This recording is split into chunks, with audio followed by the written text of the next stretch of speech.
Et avec le Musée des civilisations noires, notamment soutenu par la Fondation Frantz Fanon et la Fondation Rosa Luxembourg, on organise des ateliers pédagogiques dans le cadre de la commémoration du 100e anniversaire de la naissance de Frantz Fanon.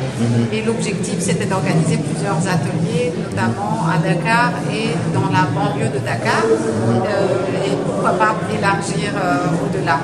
Vous avez choisi le lycée Limamoulaye. Pourquoi le lycée Limamoulaye? Alors, le lycée Limamoulaye, c'est un lycée qui comprend 12 000 élèves de formation générale et de formation technique. Et il nous a semblé que du coup, c'était un endroit qui permettait justement d'avoir un impact réel dans la diffusion du... Qu'est-ce que vous voulez faire comprendre aux élèves?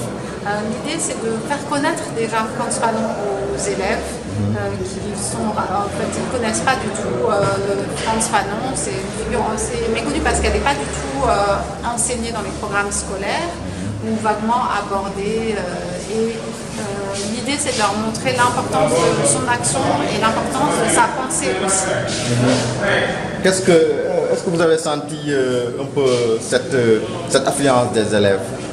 Je les ai sentis aujourd'hui vraiment très attentifs.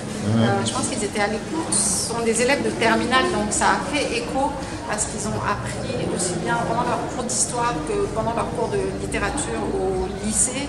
Et je pense que ça a vraiment fait un écho chez eux. L'objectif du programme, c'est quoi? De faire connaître Frantz Fanon aux lycéens du Sénégal. Ce sera un programme axé que dans la banlieue ou bien vous irez à l'intérieur du Sénégal? L'idée, c'est qu'on commence par la banlieue. Le 18 juin, on va à Thiès et on aimerait poursuivre à la rentrée dans des lycées à l'intérieur du Sénégal. Okay. Est-ce que vous avez un appui de l'État, du Sénégal et autres? C'est le Musée des civilisations noires qui organise et qui est appuyé par la Fondation Frantz Fanon, créée par la fille de Frantz Fanon, et la Fondation Rosa Luxembourg. Okay. Votre plaidoirie par rapport à Frantz Fanon?